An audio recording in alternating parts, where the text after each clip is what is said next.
नमस्कार दोस्तों, आज मैं आप सभी के लिए कर्म और भाग्य की बहुत ही ज्ञानवर्धक कहानी लेकर आई हूँ कि आखिर कर्म और भाग्य में कौन बड़ा है।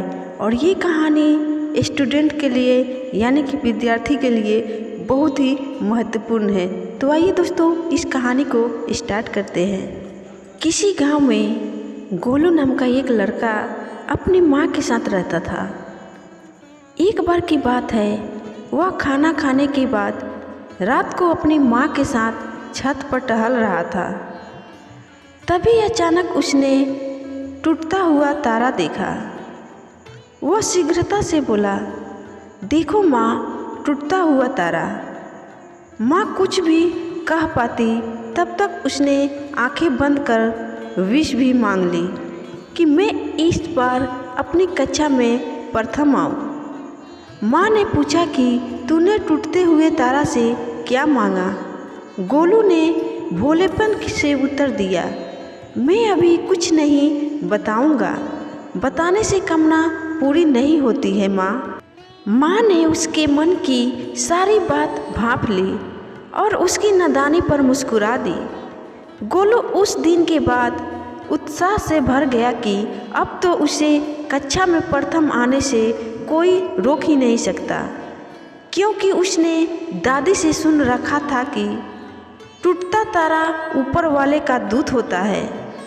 वह दूसरों के मन की इच्छाओं को पूरा करने ही आते हैं, पर वह सबको नहीं दिखते हैं। जिसे दिख जाए वह भाग्यशाली होता है। आज वह अपने भाग्य को सराह रहा था। ना जाने कब से बाट जो रहा था, पर आज उसने वह टूटता तारा अपनी आँखों से देखा था। पढ़ाई में कमज़ोर होने के कारण उसकी कक्षा के बच्चे हमेशा उसका मजाक उड़ाते रहते थे और अध्यापक रोज़ ही दंड देते थे। उससे वह बहुत आहत रहता था। विद्यालय जाने में रोज़ आनाकानी करता रहता था।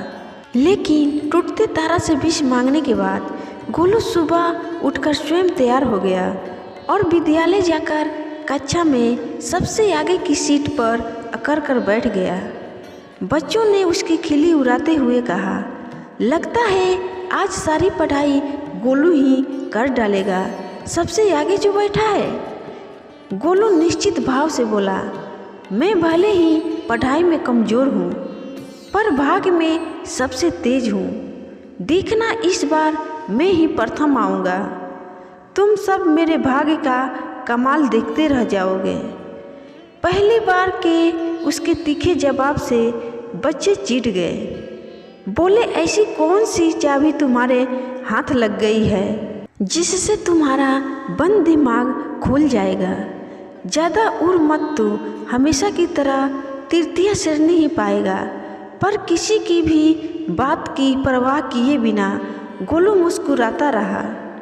अब कक्षा में अध्यापक के छड़ी मारने पर वह उफ तक नहीं करता। उठक बैठक तो बिना कहे ही लगाने लगता। घर पर भी माँ का हर काम फुर्ती से कर देता। माँ हमेशा उसे समझाती थी कि बेटा, कर्म करने से ही भाग्य बनता है। कर्म और भाग्य दोनों एक दूसरे के पूरक है। सो भाग्य को भी मान पर पढ़ाई भी किया कर। तो कह देता था, माँ तुम चिंता ना करो, मैं अच्छे नंबर से पास होऊंगा। वह दिन भर खूब खेलता और रात को मज़े से सो जाता था। उसके इस अजीबोगरीब व्यवहार से सभी अचंभित थे। परीक्षा का समय था, सभी बच्चे अपनी पढ़ाई में व्यस्त थे, पर गोलू निश्चिंत घूम रहा था। परीक्षा समाप्त हुई और परीक्षा परिणाम का दिन भी आ गया। सारे बच्चे चिंतित थे कि पता नहीं क्या होगा, पर गोलू एकदम मस्त चाल में आ रहा था। कक्षा अध्यापिका ने सभी का परीक्षा फल सुनाया।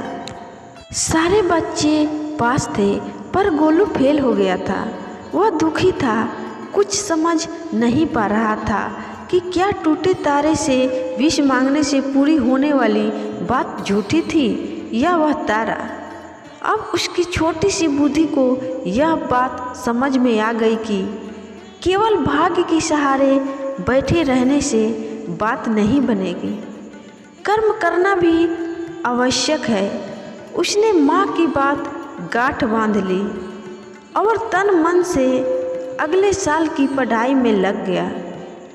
अब वह भाग्य से अधिक कर्म पर विश्वास करने लगा था, इसलिए वह उस दिन के बाद से कड़ी मेहनत और लगन से पढ़ाई की और अगले साल वह अपने स्कूल में टॉप आया। और इसी तरह वह अपने जीवन का हर काम कड़ी मेहनत से करने लगा और अपने जीवन के प्रत्येक क्षेत्र में सफलता प्राप्त की। तो दोस्तों, ये थी अपने जीवन में हर तरह से सफलता प्राप्त करने की ज्ञानवर्धक कहानी।